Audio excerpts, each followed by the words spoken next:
Podcasters. Podcasting Smarter is the official podcast from Podbean, featuring podcasting interviews, best practices, and helpful tips. We're here to give you the tools, resources, product updates, and news to help you get started podcasting and keep your podcast growing.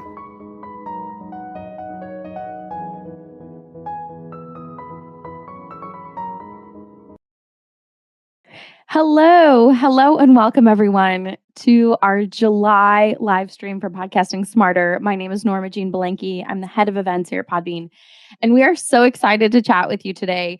We've got some incredible guests. We've got Harry Morton and Shannon Martin from Lower Street Studios, and we're going to talk all about discoverability, but from a branded side. So they're doing some really cool things with podcast audits and launches of branded podcasts. So we're going to get into it today on the corporate side for podcasting as well.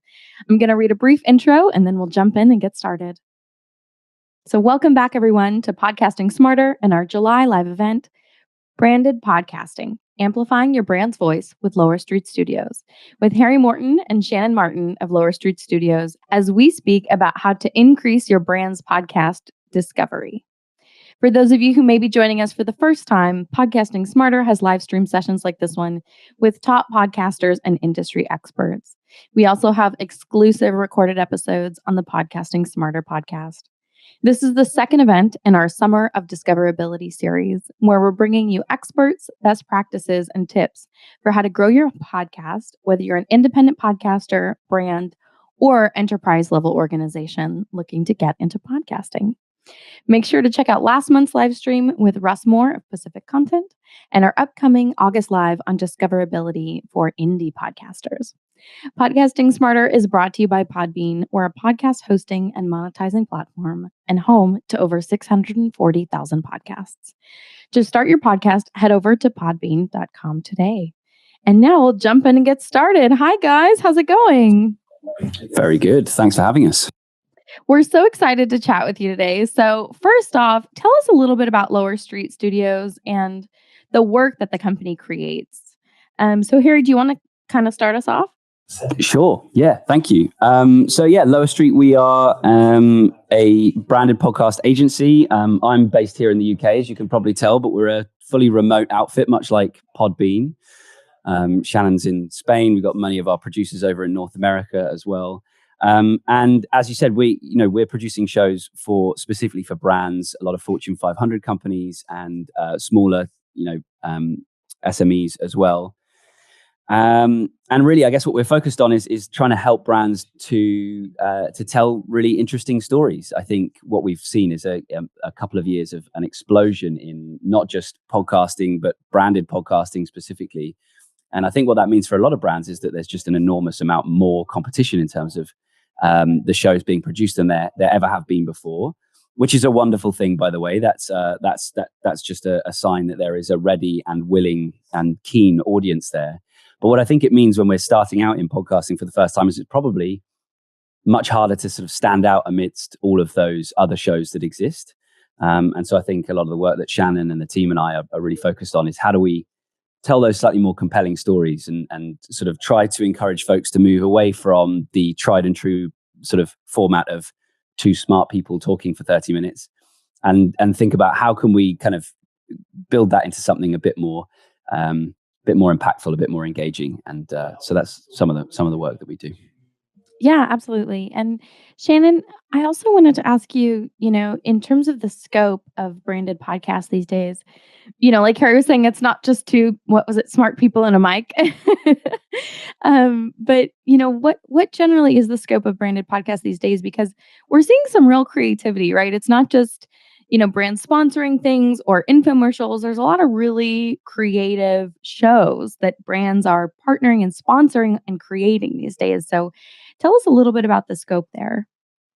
Yeah, I think that's really important that it's definitely not an infomercial. I think when I talk to people initially, I try to find out what their goals are with the podcast and sort of why a podcast uniquely fits what they're trying to do. And it's really about the storytelling.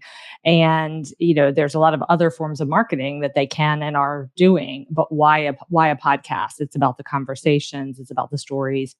the human stories. So even when we're doing a show that is kind of two smart people talking, we do a lot of things with narration and sort of helping to craft the story, to make it a lot more engaging, to get at the questions. Our producers are really artful in, again, the art of storytelling. What's the arc? What's a question that they might not have thought to ask, that's going to really, engage the potential listener. And then we're fortunate to get to work on all kinds of creative shows. We did a fully fictionalized climate series this year that was really exciting, and talking to some brands right now about some things like one is sort of a true crime format around financial things. So there's a wide array, and we love to see brands potentially sort of taking a leap into different formats. But it's really all about thinking about what's going to bring in that listener and keep them, because we have so many things we can be doing with our time, so much content we can consume. So how is it going to stand out? Why is it going to be of interest to someone? That's really what we try to look at with brands. Yeah, absolutely. Oh, Harry, sorry, please. I just think it's so true, because oftentimes the conversation we have is, you're not just, when you create a podcast as a brand, you're not just competing with your competitors, you're competing with anything else that they could choose to be listening to, like Joe Rogan or whatever, right? So it's really important that we don't just think about how do we put out some interesting content, but it's how do we package that in a truly kind of engaging, entertaining way, that is unique to what you can get kind of somewhere else. Yeah, absolutely. And Shannon, I think you really also had a great point when you were talking about storytelling, right? It's about that compelling aspect of drawing people in, and Harry, like you mentioned, getting people excited about, not just, hey, it's us versus other brands, it's us versus any attention that you give any media. So it's just making sure that, the story that you want your brand to tell, yeah, it's aligned with your brand, but it also is going to bring people in, which is super important. And that kind of leads us to the topic of today, which is discoverability. So Shannon, start us off. How important is discoverability, and what are the main factors that enable podcast discoverability for brands? Yeah, I mean, it's making great content is kind of always the starting point for us. What is the show going to be about? How is it going to be great so that when people find it, they want to stick around? So that's kind of our base always, I think. And sometimes the thing that when we go in and do an audit of an existing podcast, we find a lot of suggestions around that, to make sure that they can take advantage of that discoverability. But of course, discoverability is important, because if no one listens, then it probably is not going to meet the goals of the company, the organization. But also it's really important up front for brands to think about, again, what are their goals? Who do they want to get listening? So there's not a generic number that they want to have, like there might be for, if I want to do a podcast and try to become famous and try to grow it and get ads, that's different. I just want big numbers. But for a brand, they may have a very niche audience that they want to reach. So it's about getting listeners, but getting the right listeners, that's really important. And that's where formulating the whole show around that is key. But then there's a lot of things in terms of how they can be discovered. Number one, just setting up the whole packaging of the show well. When you're scrolling through your app, there's a lot of artwork. We look at what the artwork should look like, what the title should be. All these things are really important. And titles are very important. Titles of the podcast and the episodes in terms of discoverability within apps, as well at Podbean. And so all these little things are really important. And then we also look at growth strategies and specific things that we'll get into more. But it is important for brands to think about what's the marketing going to be behind the show as well, because there is an element of needing to do that kind of thing, and needing to be found and needing to put efforts in, just like anything else. It's not automatic. It's not always easy to go viral. So that's something that we need to put some strategy behind. Yeah, absolutely. And we've had a couple people come on Podcasting Smarter and speak about that, how before anybody ever has a chance to listen to your show, the artwork's gonna, it's either sink or swim. It's gonna bring them in, or it's going to repel them, and they're going to keep scrolling, right? So I think that that's a really important aspect. So, there's a difference between getting that listener and keeping that listener. And in terms of getting that initial listener, it takes time to listen to a podcast. It does, it's not a visual medium. And so you've got to create that visual impression with your graphics and with your artwork. So it is a really important aspect. And I want to jump in now into branded audits, because you did mention that. So, it's a big one when it comes to making sure your brand message, your content, and your marketing are all aligned. So, can you explain the components that go into a comprehensive branded podcast audit? Because I think it's not something that people regularly talk about. And we'll get into afterward. I want to talk about how it affects discoverability and how you can optimize discoverability. But what exactly, for everybody out there, is a branded podcast audit? Well, I would love to tell you. I also want to jump back just a little bit because I think the discoverability. I think Shannon, you both really raised a wonderful point, which is the audiences that we're trying to reach when we're with a branded podcast is inherently niche. And we care about the right people listening, not just everybody listening. So I think that when we're talking specifically about branded podcasting, that discoverability conversation is inherently different in that we're not trying to just reach the world or the world of people that are interested in surfing. We're trying to reach, probably C-suite execs within Fortune 500 companies. Let's say that's like a quite common thing for a lot of brands that are trying to sort of, they might be tech companies or B2B software companies or whatever. And so the way that we approach things means that we want to be very direct in the way that we reach that target audience that we're trying to create. So having that wonderful sort of top level funnel of great artwork and great packaging and great positioning and so on is so important. But the ways that we then go about proactively trying to draw people into that is inherently different than it would be if we were just trying to be the next Joe Rogan or whatever. And I think that ties really nicely into how we sort of run the audit. So the idea with the audit, one of the key things that we start with is firstly, like the point is it's an obsession on the listener. So again, who is our listener? Why do we care to reach them? But also, who are they? What do they already listen to? What are they looking for? What we really want to understand is, what is it that's out there that we are competing with for our listeners' time and attention? Whether that be, again, our competitors or shows on the same topic that we're going to cover, or be it other things that are in sort of unrelated areas. So what we like to build up as the first part of our audit is a sort of competitive landscape, basically, where we're trying to really understand, here's our listener, these are the spectrum of shows that they listen to. And from that, we can learn so much. What are the, in the shows that are in the same topic as ours, what are the key, the main themes that keep coming up that we see regularly? What are the sort of angles, the topics, the guests that we know are kind of commonalities between those shows? So we say, okay, these are successful shows in our area. Clearly, there are some of these elements that we need to incorporate into our show because that's what the market is telling us that they clearly want. But also what we can then look for are opportunities to differentiate and do something that doesn't exist elsewhere. So what are the things that our audience, that we know that they're interested in, that we know they need to sort of do their job well, or whatever they may be? What are those areas that aren't being covered on the other shows that we can incorporate into ours to give it some sort of level of differentiation?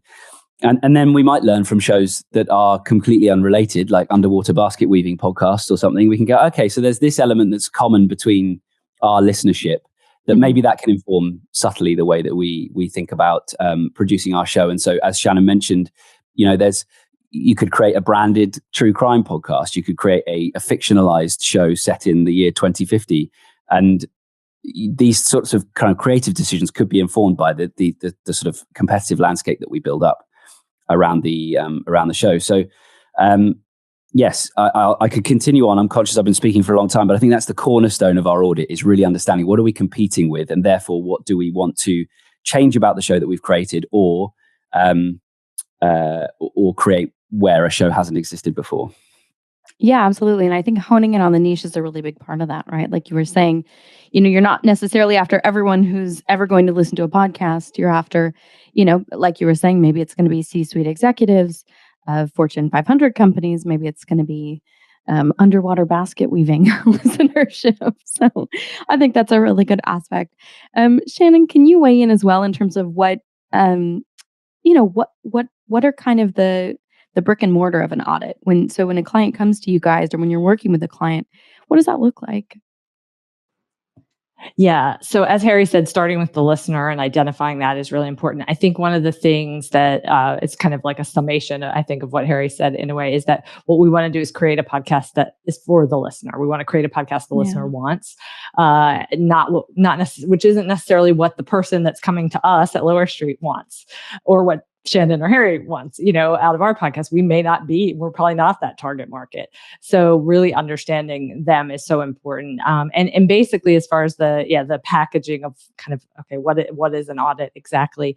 It entails conversations, obviously, kickoff call with our team, a lot of information that we get up front. So I'm speaking as if obviously it's an existing podcast and we're doing an audit of it. Yeah. Obviously, it's a very similar process when we launch a podcast as well. So the packaging is kind of similar. We kick off with that. Essentially, after we really understand, the company, the goals, we have a lot of discussions around that audience. We answer a lot of questions.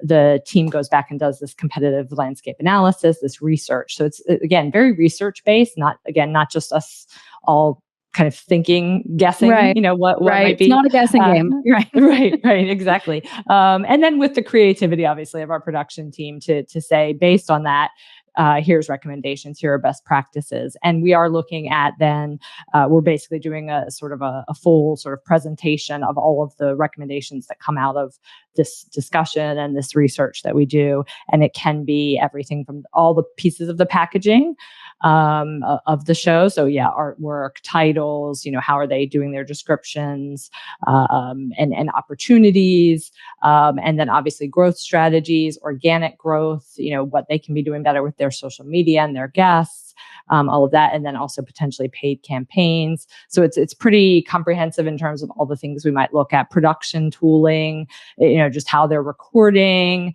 how they're dealing with their guests, all of that kind of stuff. So it can be really small technical things to really large sort of branding, formatting. I can think of one show that we have worked with that had an iteration, a previous iteration, and they came to us and they kind of had different goals. So it really changed wholly. Many ways, kind of the focus of it changed, but we did a sort of new style, new artwork, new title, everything. Some are not that extreme. Some are kind of going along and they really just want to grow. And so we're focused more on what are the key elements and then what are the growth pieces. But in some cases, they're looking at a sort of full rebrand and relaunch. So it can vary a lot. It's sort of personalized to their needs. Yeah, absolutely. And it sounds like, we talk about this a lot here at Podbean. Like, your average podcaster, your average independent podcaster is not going to have the resources of a Fortune 500 company. So, we're really talking about big brand lift, right? We're talking about companies that this may be, instead of, running major ad campaigns, billboards, TV spots, because they know that podcasting is going to connect with their target audience and their niche in a really succinct way.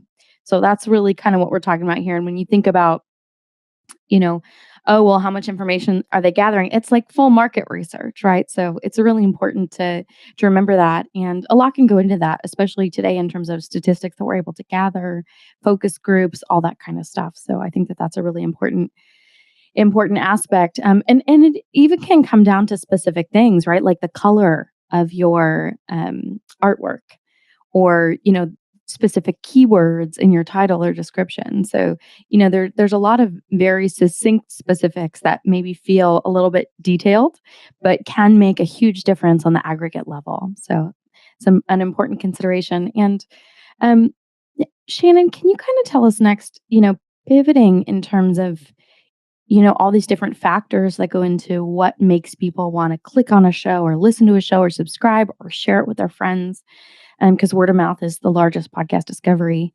route. But in terms of that, can you talk about, how the audit process directly affects discoverability? Sure. Yeah, it's making sure that it's set up to be the most discoverable show for the right audience. Is kind of the point of the audit. But then a big chunk of this audit, and what a lot of shows are coming to us specifically with the goal of growth when they're coming for these audits. So they're wanting us to run some paid campaigns for them.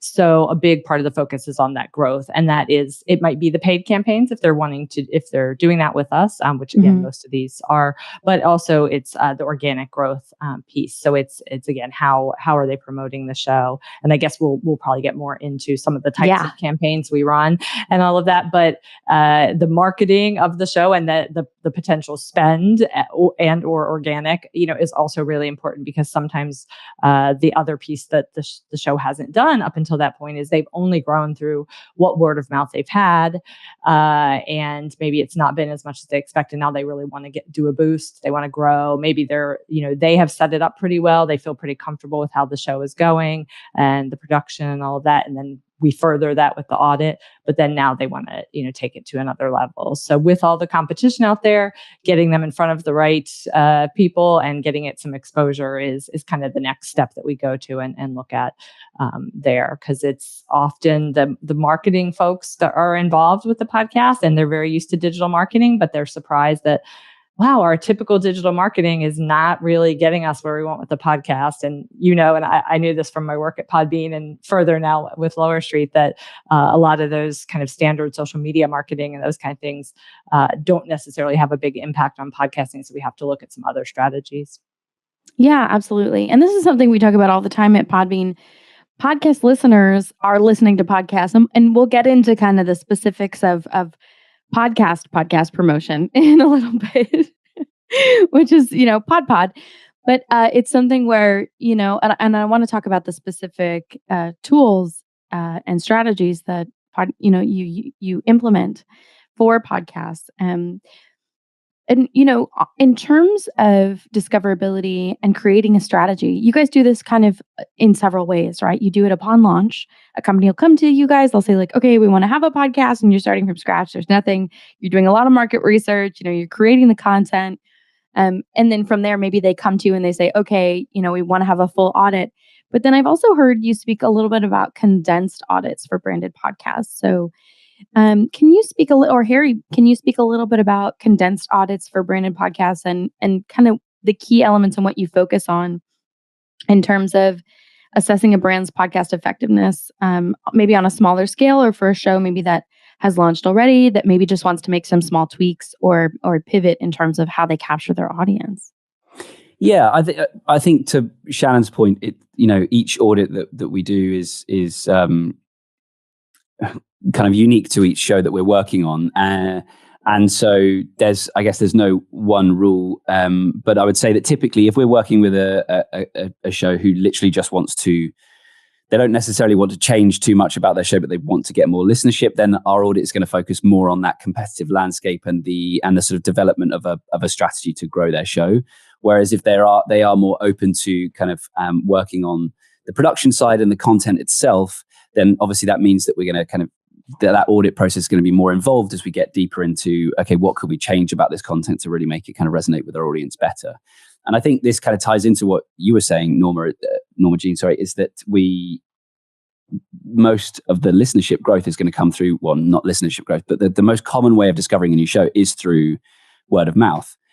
And that basically what that means is you have to make a show that is sort of worthy of being shared, that is shareable, that is kind of recommendable is the word I'm looking for. So we want to think about so that really comes into making a great show. So again, Shannon highlighted a little bit about the sort of production work, and I think that's a really core part of a lot of the audits that we do is like, how do we make sure that this show is as great as it possibly can be? Because we can throw all the money that you want at it. You're a Fortune 500 company, you've got millions of dollars, let's throw all this money at this thing. But if you haven't actually addressed, like, is this the best show it could be, then it's never going to stick. And you're just going to be constantly throwing money for new listeners, but then people will sort of jump ship to the next show much quicker. So we really want to make sure that thing is really, really good. But then also we want to make sure that we are putting stuff out there that allows our show to make it easily recommendable. And I think one of the keys, and we can get in, again, we'll get into tactics in a minute, but I think, video and YouTube is an increasingly important part of the kind of podcast space. You've talked about podcast promotions, the 3 Ps. I think the 3 Ps is turning, quite a lot of that is turning into podcast, but also people that choose to listen to their podcast on YouTube, whether that be by looking at the visuals or just using it as their podcast app. And so I think that what that means is we really want to focus on, can we make small clips of our show to put onto YouTube, to make it something that, so if you go, I really want to share this show with my friend, I think they're really going to love this podcast.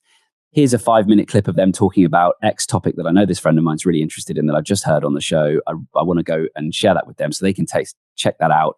If they like it, then they're going to go and subscribe. And I think that's something that's sort of some of that ammunition we need to give to our listenership to allow them to share it with other people that they think will like it as well. And this is the third time I've said Joe Rogan, which makes me feel dirty. I'm not a huge, I don't know if I'm the biggest Joe Rogan fan of the world, but I brought him up again. But anyway, Joe Rogan, one of the things that kind of really helped him explode back in his early days was his really heavy use of YouTube. He'd have a 2-hour, 3-hour long interview, but on YouTube, you'd have these like 8 to 12 minute clips of so-and-so celebrity on this particular topic.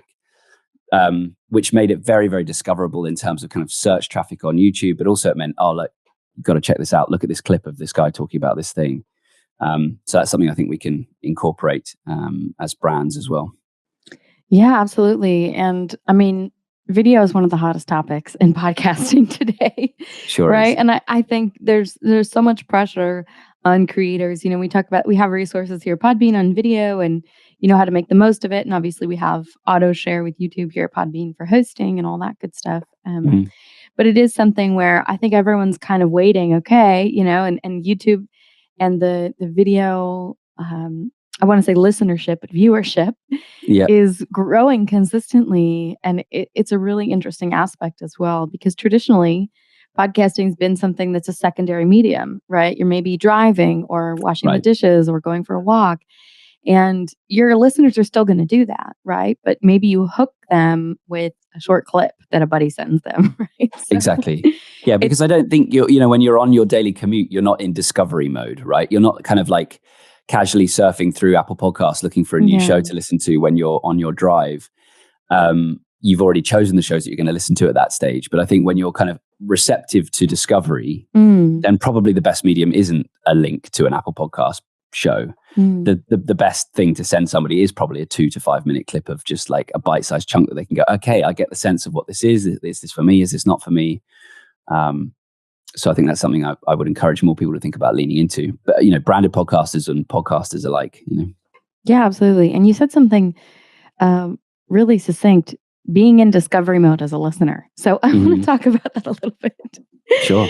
Because when you want to listen to a podcast, when you want to like dive in, I think as people who work in podcasting, as podcasters, as people who work within the podcasting industry, there's times where you want to just like put on a good show. It's going to be good. You're going to put it on, and you're not going to have. It's like set it and forget it. That's your episode for the moment. You're on the drive. You're on the commute. You're on the treadmill. You're doing something, right? But then there are other times where you're like, I'm in discovery mode. I want to figure out, hey, what's new? Are there any good shows? Or I'm, scrolling through the latest episodes of the shows I subscribe to. Nothing's really grabbed me. What else is out there? So I'm wondering first, Harry, to just kind of ping back to you. Do you have any particular insight on the discovery mode of listeners in terms of behavioral patterns and what we're seeing there before we jump into tactics? Sure. Well, I think one of the things that we have tried much in the past, and I've spoken to so many podcasters that have tried this, it is tactical, but it's when we think about how do we grow a piece of content in general, regardless of what platform it is, a lot of times, or at least until recently, a lot of the focus would be, okay, well, let's just spend some money on paid social advertising. We know we've got our really accurate targeting of a lookalike audience on Facebook. We can be hyper specific on who we want to reach on LinkedIn. So we've got this piece of content. We want to promote it through social, and that kind of makes sense. But I think what we discovered in podcasting is that it doesn't quite work like that. You can't show someone an ad when you're in short form social media mode. You're sort of scrolling through your Twitter feed. You're kind of looking for bite-sized short form stuff. You're not going to then, it's very, very hard to make that user journey from that kind of behavior to capture the user. Now I'm going to sit down for 40 minutes and listen to Norma Jean and Shannon and Harry talk for 45 minutes. Like, that's just not like something that we do. So I think we have to, give ourselves and our shows the best shot by giving them something that suits the mode that they're in right now, knowing that we're not necessarily going to convert them that minute. So if we put a clip of our podcast on LinkedIn, like it's very unlikely they're going to listen to that 2 minutes and then again, as I say, go over to their podcast app.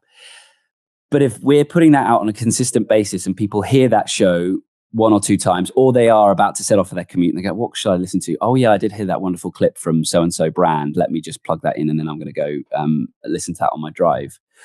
It's more about the sort of brand awareness, I suppose. It's a sort of slightly slower burn. And what we're trying to do basically is help to spark that word of mouth growth, giving it fuel to sort of happen on its own, as it were. Because if we're constantly trying to, shove our entire 45-minute episode down everybody's throats, that's a pretty tough sell. If you're coming in cold, just met someone for the first time, you don't ask them to marry you straight away. You ask them, would you like a drink? And then you have a conversation and then it progresses from there. And I think that's what we have to think about as podcasters is like, what's our version of a drink? And I think that's probably like a 2-minute clip.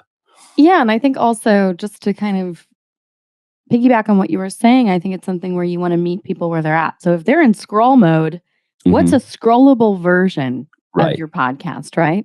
If they're in, I want to read short tweet mode, right? Yeah. What's a funny short tweet that sums up your episode, right? So, you don't want to have something that is going to change their experience. You want to have something that's organic and integrates into the experience, whatever medium they're currently on, right? Whether it's LinkedIn, Twitter, TikTok, whatever that is. So I think that's a really important psychological aspect. And that's for both brands. And I think indie podcasters could probably also take that on board as well. So let's talk tactics.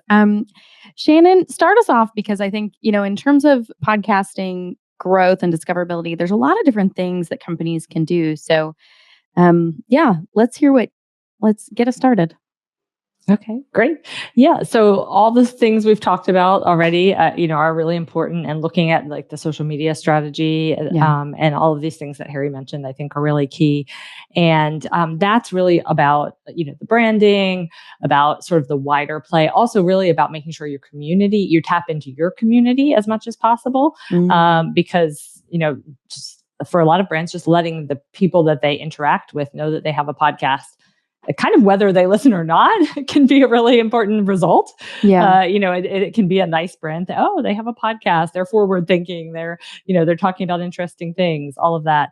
So that's an important piece of it. But then when it comes to sort of larger audience growth and getting sort of significant growth, what we really focus on specifically for paid strategies are trying to get people when they are in that podcast listening mode. So not the scroll mode, but when they're there and they might be looking for other podcasts. I'm always doing it in my app. Like, okay, I'm hearing what people are recommending. I'm looking at lists, things like this. Yeah. But then I'm also looking in my app, like I just listened to this. I want more show. It's Podbean is recommending to me more shows like this and all of that. So we look at a couple different strategies. One would be things like in-app ads with companies with apps like Podbean and others. So that's an important one because you're front and center for people in that. We also have a strategy where we sort of drive people to subscribe in Apple Podcasts. So we target subscriber, followers, subscribers. And the other piece I want to mention that I kind of going back to what we talked about before is when we look at numbers and listener numbers and download numbers, the other metric we always look really closely at is consumption.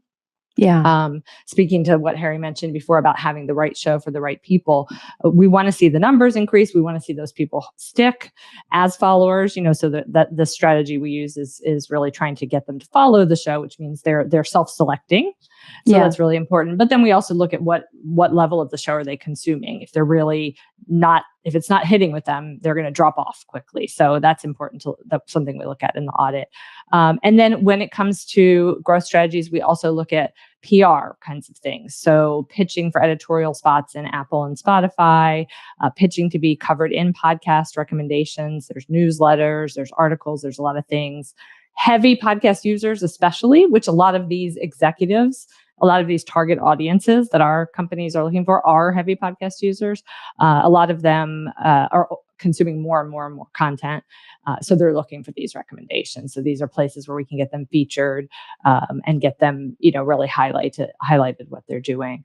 So those are some of the strategies. Then also, of course, more kind of long tail kind of strategy, I guess, would be things like cross promotions and host read ads on other podcasts that have a like audience where there's a good match there. And so we do a lot of that kind of work as well.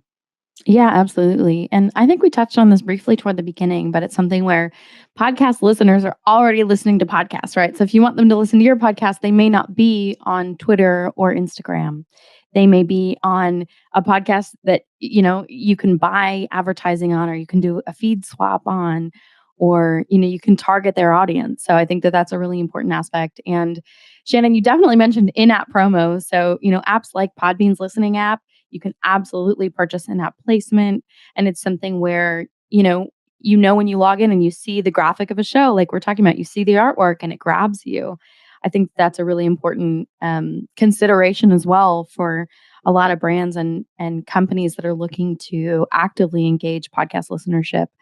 And I think something that is also kind of really fun, like you mentioned, is, when you're on the app and you're in discoverability mode, because we were talking about, kind of finding people in that mode earlier. I think we've all been at a party and somebody says, "Oh, I listened to this podcast," and you open the app and you follow it or you download an episode. And so I think that word of mouth, it's so interesting because we are in a fully digital world. Almost, but it's something where, there is still that human aspect and that trust from person to person. So I think that that's a really important aspect as well. And you also mentioned with a lot of maybe CEOs or C-suite executives that they listen to more and more content. So don't ever think that your audience is saturated, right? I think that that's a really important aspect as well when you're thinking about how to capture your audience. Maybe they listen to a lot of podcasts already. But I mean, in terms of those heavy users, it's so interesting in terms of the usership, because maybe they're listening at more than one times playback, right? Or maybe they're listening or they're reading the show notes and scrolling through and reading the transcript and, kind of browsing through the information as they're listening. So it's really important to make sure those things are also updated as well. So we talked kind of about in-app promotions, which is really such an important aspect, especially for brands that are using storytelling, using podcasts to lift their brand and, share their product. So Harry, can you provide, or Shannon, can you guys provide specific examples of successful promotional campaigns on platforms that you guys have done, and kind of, how those have run for brands and maybe what you've gotten out of it? For sure. So I think there's one more tactical thing I'd love to add into the mix that might be a useful takeaway for listeners, that I think is a specific and unique kind of benefit we have as brands to grow our show. So Shannon mentioned, of course, telling our client base that we have a podcast is just a wonderful, our user base is a wonderful way of just sort of, just letting them know that we're creating this thing, whether or not they listen. The other massive advantage we have as a brand is we quite often have a huge team, or at least a large team. And I think we've been constantly surprised by how much of an impact we can have on the sort of visibility of a show purely by leveraging the team that we have internally. We've worked with, Fortune 500 companies, as we've mentioned, large management consultants, where we've run internal competitions as a specific kind of tactic to encourage folks to engage with the show. Because basically what we want to do is we want to spike the algorithms inside of Apple Podcasts and Spotify and so on. Right, within that first week or two. Within that first couple of weeks, to really show them, hey, this is a worthwhile podcast that you should surface to more of your users. And so we can, quite often folks will send around an email, hey, we've got a new podcast that's just launched, go listen. That can get some action, but doesn't tend to sort of generate a whole lot of action. So what we have encouraged folks to think about is how can we incentivize them in another way? So we've run internal competitions to say, hey, go listen to the show, leave us a rating and review, share it on social media, and you'll be entered to win a nice pair of headphones or a Amazon gift card or whatever it might be. Quite often we found like audio related gifts, like it just feels right. We've been phenomenally surprised by how effective these are. When you're talking to hyper successful management consultants that can probably afford a $200 pair of headphones if they want to. Yeah. hundreds of them signing up in droves to kind of take part in the competition. It's been really, really successful. And I think, it just speaks to the fact that everybody loves free stuff. Everyone loves to win a competition. So they do get mobilized in that. And the impact you can have from just a couple of hundred people leaving a rating and review and subscribing to a show on Apple Podcasts will give it a real bump in the algorithm. And what happens then is you move up the charts. You're signaling to Apple. Yes, within your niche, exactly. Within your genre. Exactly. Yes. And then you get more kind of organic exposure within them as well. So I think that one's a really good one that more people should kind of pay attention to. So that's what I wanted to throw in the mix. I've now going off on that rant. I've forgotten, Norma Jean, what your question was. So you have to ask it again. I apologize. No, that's okay. That is a really important aspect in terms of promotion, right? Because when you're working with a company that's a bigger brand, you have those literal human resources, right? So you can incentivize. And I think also, there's a sense of pride from employees working for a company. Hey, we've got this really cool storytelling podcast. Hey, we've got this true crime branded podcast. We've got this fiction, global, climate change podcast. And I'm so excited that my company's on board and we're doing this cool creative thing. So there is that sense of pride as well, I think, which is really important. And absolutely in terms of boosting in the algorithm and discoverability, within your genre, you may think, oh, it's only a couple hundred, or, oh, I don't know how big a splash we're going to make. But within your genre, you'd be really surprised, how if your podcast just launches or your new season debuts, within a short amount of time, that condensed push can really boost you up the charts, up the ladder. So that's a really important aspect. The question was examples of a successful promotional campaign in terms of in-app promo and some campaigns that you guys have run with clients. Totally. Yeah. So we've run in-app promos with Podbean and with lots of other platforms that are out there that you can utilize. What we've seen is that because it's such a direct contact with the listenership in general. Right. They're there to listen. Right. They're there to listen. They're literally, in most of these apps, these ads are being displayed within the Discover section of the app, right? So they're literally looking for new content and you can put yourself front and center. So I think what we've learned from that experience is that you really want to be very hyper targeted in the language that you use in that ad, because it's effectively what you're doing is you're being advertised to every user on the platform, at least generally speaking. Quite, different apps have different sort of targeting possibilities. A lot of them are geographic based. Some of them are content based or sort of subject matter based. Generally speaking, you're reaching a very broad audience with these banner ads. So what we found to be the most effective thing, again, because we're speaking about branded content here, not about general content, it's really important that we highlight within the ad who this is for, or critically who it's not for. So rather sort of almost counterintuitively, some of the ads that we found to be the most effective are the ones that use language that completely means nothing to anybody outside of the industry. So, for example, a technology company, enterprise tech, and we might use just really kind of, edge computing and cloud this and something else that. I mean, I don't even know the right. If you're seeing SaaS out there, right? Yeah, exactly. Nobody's being sassy with you. It's software as a service, right? That's right. So if you can just use those almost like inside baseball terms, basically for your industry, everyone's going to see that ad that's not in your industry and go, "What the hell does this mean?" Moving on. I'm not interested, and that's great. We want that because we don't want someone that's a nurse listening to our podcast right, about maybe they're going to listen because, for 10 seconds. Right, that's not going to do. It's not going to help them. It's not going to help us. So that's no harm, no foul. Whereas if we use that hyper specific language, someone sees that, they're in that industry, like, oh my God, this is the show for me. Like, this is exactly the terms that I'm talking about every day in my job. They're going to listen. They're far more likely to listen for an extended period of time. That's going to highlight to the app that we're advertising in, hey, this is relevant content. That's going to serve it to more people, and so on and so on. So I think that's the way that we've seen brands be really successful with it. And I think the other thing to sort of know about these ads is that what we can't do is place one of these banner ads within Apple Podcasts or Spotify. So we're reaching specific audiences that use specific apps. So what this doesn't do is help us rise up the charts in the Apple Podcast charts, for example, which is totally great. But it means we just have to know that going in. We have to know, hey, we're going specifically for the Podbean user user base, which is great because it definitely leans more corporate and more sort of brand heavy, versus like a generalized Apple Podcast audience. But it means that we have to think about how do we integrate both into our strategy? How do we kind of go for those kind of businessy audiences over here, but then also how do we make sure that we try to rise through the ranks of Apple Podcasts and so on as well, because we do want that high level exposure. And that's where those sort of competitions and some of the other strategies that we use are kind of optimizing for that. So we want to think about kind of both in tandem, if that makes sense. Yeah, absolutely. So there's a lot of different apps out there for listening to podcasts, for everybody out there listening.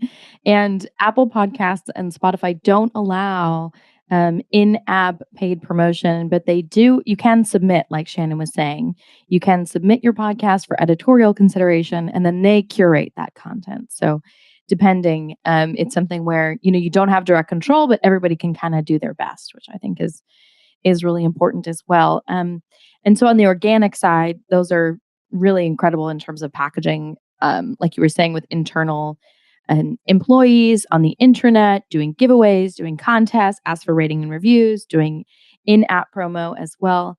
And now I want to talk a little bit about advertising and how advertising can be leveraged to increase discoverability and reach target audiences. Shannon, can you speak a bit about that? Yeah. Are you specifically asking about in podcast advertising? Or Yeah, generally? both. So I want to hear a little bit about the programmatic side, because I know that you guys use programmatic as well, and then obviously on the paid podcast side, feed drops and all that good stuff. So there's a couple of things I know you guys do. You have a couple of tools in your toolbox that I'd like to go over. So first, tell us a little bit about programmatic first, because I think that that's something that a lot of companies and even brands aren't aware of in terms of, obviously there's programmatic audio ads, but there's also programmatic visual ads. And in terms of discovery, there's a lot that can be done. Yeah. So the key thing with that is driving the correct audience and driving them. And a lot of times that when we're talking about a programmatic strategy, that is one of the tools that we use in terms of these apps where we can't advertise directly. So driving people. So the Apple algorithm, as Harry has mentioned, really looks at recency of new subscribers. And I think we've done a podcast on this before, Norma Jean, years ago. Yeah, we did. Algorithms and all the myths that were out there. And then it was funny because I think right when we published that, Apple just came out and said exactly how things worked. Like they have it on their page now. And it was right, we were busting all the myths, and then they busted our busting of the myths, I guess. Yeah, pretty much. They just said it, they took the wind out of our sails. Exactly. Yeah. We were like hacking their algorithm. Exactly. Hacking the algorithm. But it's really driving those people to subscribe. It's a very effective strategy because you want subscribers, but it's also effective because of this knock-on effect of looking great in the charts, which has long-term effects of organic growth, but is also just a great thing for a brand to be able to say, we were the number one tech show. So we have a lot of shows that we're running various of these campaigns for. They're seeing big download increases and listener increases, but they're also seeing this charting kind of stuff. So a lot of them have been number one in their categories. We had one show that we were working with that had massive increases in audience and also it was in the top 10 of the all podcasts of Apple Podcast charts. Theirs is a bit more of a wide-reaching audience than some of these branded podcasts. So it can really achieve a lot of cool results there. So that's one strategy that we take. And I think those opportunities are ever expanding. And it very similar to what Harry said about the creative for the in-app ads. The creative on this is really important, and the targeting. These are the things that, we want to look at and not just kind of throw a lot of money, to the wrong audience, because we want them to stick and we want them to be consuming the podcast. But we also do very much look at host-read ads in the right podcast. So part of that competitive landscape that we look at, the other thing that we didn't really talk about is we potentially uncover opportunities in that. So it's not all about, trying to fight the competition in podcasting. As we said, people want to consume more. So it's really about finding out what you're up against, what your opportunities are, but also how we can potentially tap into each other's audiences who might want more content. So sometimes our podcasts are running host-read ads. You mentioned feed drops or swaps, depending on how they're being done. Those are other important sort of paid advertising kind of, or can be a swap opportunities there. So that's something we also look at as well. And that's it's really important with those just to be sure that it's the right fit. And that's more so, I would say, for branded podcasts, for everybody, I guess, in a way. But for branded podcasts, it's really important because they want the show that they're going to be featured in to be aligned also with their brand. They want it to be beneficial to them. And most likely the podcasts we're targeting are also very particular about doing that. Some of them just don't want to do that. I mean, they don't want to discuss another podcast on their podcast. They don't want to do sort of any advertising. So it takes a lot of effort to sort of hone in on those. That's pretty most of it, but Harry might have more to add. I don't know. No, I think you covered it nicely. I think that the most important part with any kind of paid advertising that we're doing is focusing on who the who, not the how many. That's another thing, but I've said it. So really, it's much, much better that we can reach a smaller group of people that are absolutely the right fit for our show versus a much larger audience that we might, kind of like throwing spaghetti at the wall. You sort of, see what sticks. There is some merit to that, but the other, we've talked about Apple Podcasts is looking at the number of new subscribers you've received in the last kind of period of time to sort of determine your chart position. But they are also looking at other indicators, which are effectively just engagement. How long are you listening for? So if we can shove, like I said before, you can throw as much money at a sort of Facebook advertising campaign as you want. You are going to generate traffic to your podcast, but no one's really likely to hit that follow button, and they're probably not going to listen for more than a couple of seconds, which are all very negative signals that you're sending to Apple and all these other podcast apps that they could choose to listen in. So instead, we really want to focus on the specificity of who we're trying to reach and make sure that the language is good and aligned with what they're expecting. We want to set the expectation of, if you click this ad and listen to this show, this is what you will receive. So long as we can make sure that we live up to that promise, we're much more likely to have people that then spend the time to listen to the show, that click that follow button or that subscribe button, and go on to become, regular listeners. So yeah. Yeah, absolutely. And I think, honing in on the niche, like you were just saying, and then also that consumption rate, like Shannon had mentioned earlier of, you don't want people to listen for 30 seconds. You want people who are going to listen. I mean, ideally, we all want people who are going to listen all the way through the outro, right? Yeah. Every single person, every single episode. I think that's the ideal. So that's a really important aspect. And just to kind of wrap up, I think we've talked about so much today, but it's, I think some of the key highlights are really honing in on your niche, finding out where they are, what they're listening to, and meeting them where they're at, right? If they're on Twitter, meet them with Twitter energy, meet them with a short tweet. If they're on YouTube, meet them with a clip, right? If you can get them on the app, you can do paid placement on a lot of podcast apps, including Podbean. You can do big pushes upon launch with your employees, with Apple Podcasts and Spotify. So there's a lot of really cool things to do. And just making sure that, your content and your messaging, whether that's from the title to your description to your artwork, is consistent through your podcast, right? Like you mentioned, Harry, you're going to get what we're promising you. So in terms of listening and that content. So I just want to thank you both so much for joining us here today. I think we may have time for one more question. So just really quickly, are there any common pitfalls or challenges specifically for branded podcasts that should be avoided, I think, to ensure like an impactful experience for the brand when brands are looking at investing in a podcast? Yeah, I think the biggest sort of, what's the word I'm looking for? I don't know. The biggest thing to try and avoid, it's early here in the morning. I haven't woken up. I haven't had my coffee yet, is to avoid doing a podcast for the sake of doing a podcast. There's a lot of sort of Me Tooism that we're seeing happening because podcasting has grown so much so quickly. So many of our competitors are having podcasts, so we sort of think, oh well, we've got to do it. And I think that sort of urgency to do it just because will lead us to create something that is probably rather underwhelming and frankly just actually stands to harm our brand more than it does to benefit it. So I would really encourage folks to think about, okay, do we truly need a podcast? Does our target audience, are they the sorts of people that listen to podcasts? I mean, probably the answer is yes, because all audiences are listening to podcasts these days. But okay, so why are they listening, and what are they hoping to get from that experience?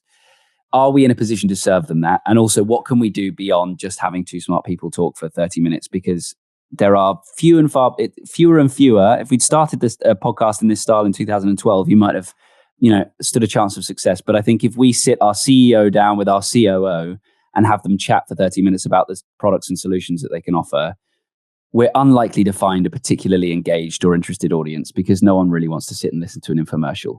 So I think that if we can be a bit more creative in how we seek to understand and then truly serve our audience, we can then find ourselves in a position of having a really engaged and fanatic audience.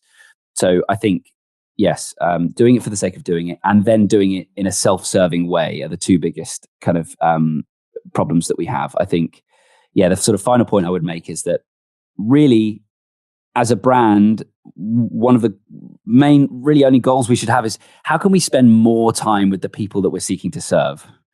And so it doesn't matter if we're always necessarily pushing our products and services and having that sort of call to action all the time. Naturally, that will take place, but podcasting isn't always necessarily best served in that call to action frame. Instead, what we have the opportunity to do is build a really meaningful and long-lasting relationship with our audience by creating something that's really awesome and it's just for them. And they will know that it's, this content that they love and they enjoy is brought to them by this brand. So that will lift their opinion of that brand. That will make them more likely to buy. That will make them more likely to consider using that brand in the future. But that will be harder to be the case if we're constantly shoving down their throats our sort of our products and services and so on. So right, that direct push. I think it is more about branding and I love that, spending time with the people who engage with your brand and support your brand. I think podcasting really is relational on all levels. So absolutely. Yeah. I really agree. Yeah. Fantastic. Yeah, that's something I think the other pitfall I would say is that when brands come into it with kind of not exactly honing in on their goal, is what we try to do during our process is try to hone in on why a podcast makes sense and why it's different. And it really is about those conversations. And so that also, the other pitfall is sort of having goals that don't really make sense, that are just a number that someone's kind of come up with, that we need X number of downloads or something, because for a brand, that's not necessarily, if they have 500 listeners that are listening every time and are listening all the way through and that are their target market, that's huge. I mean, imagine having an audience of 500 people coming to hear your lecture every, week as a brand. And imagine, and if you think about the amount of time, if it's 30 minutes, how much does that cost in advertising? It's not an ad, but still, if to get to spend that amount of time with those key people, it's really it's super valuable. And a lot of times the other piece that a lot of our branded podcasts find really valuable is just the people they're having the conversations with, is a lot of the return on investment. So It's not actually the listener. Yeah. It's the guest. Yeah. So that's a piece that just, sometimes companies come in really knowing that and understanding that, but others don't really think about that. They just say, our goal is to get to X number of downloads, but why? What are we trying to achieve here? And so we see that as well. So yeah, there's a lot of things to consider, but it can be a great success, but it really matters how you go into it in the first place, I think. Yeah, absolutely. Well, thank you both so much for joining us. This has just been so chock-a-block with just incredible value, I think, for companies and brands out there that are looking at getting into the branded podcast space. So I'm going to read our brief intro and then we'll wrap up today. Thank you both so much. Thank you, everyone, for joining us at Podcasting Smarter for our July live event, Branded Podcasting, Amplifying Your Brand's Voice with Lower Street Studios, featuring Harry Morton and Shannon Martin of Lower Street Studios as we speak about how to increase your brand's podcast discoverability. For those of you who may have joined us for the first time, Podcasting Smarter has live streamed sessions like this one with top podcasters and experts. And we also have exclusive recorded episodes on the Podcasting Smarter podcast. This was the second event in our Summer of Discoverability series, where we're bringing you experts, best practices, and tips for how to grow your podcast, whether you're an independent podcaster, brand, or enterprise level organization. Make sure to check out last month's live stream with Russ Moore of Pacific Content and our upcoming August live on discoverability for indie podcasters. If you joined late or want to have another listen to this incredible conversation, you can replay this live stream on Podbean's YouTube channel and on the Podcasting Smarter podcast. We are brought to you by Podbean. We're a podcast hosting and monetizing platform and home to over 640,000 podcasts. To start your podcast, head over to podbean.com today. Thank you so much for joining us, and stay tuned for more podcasting tips and best practices in the upcoming months. Happy podcasting, everyone. Thanks, Harry. Thanks, Shannon. Thank you, Norma Jean. Really fun. Thanks for having us.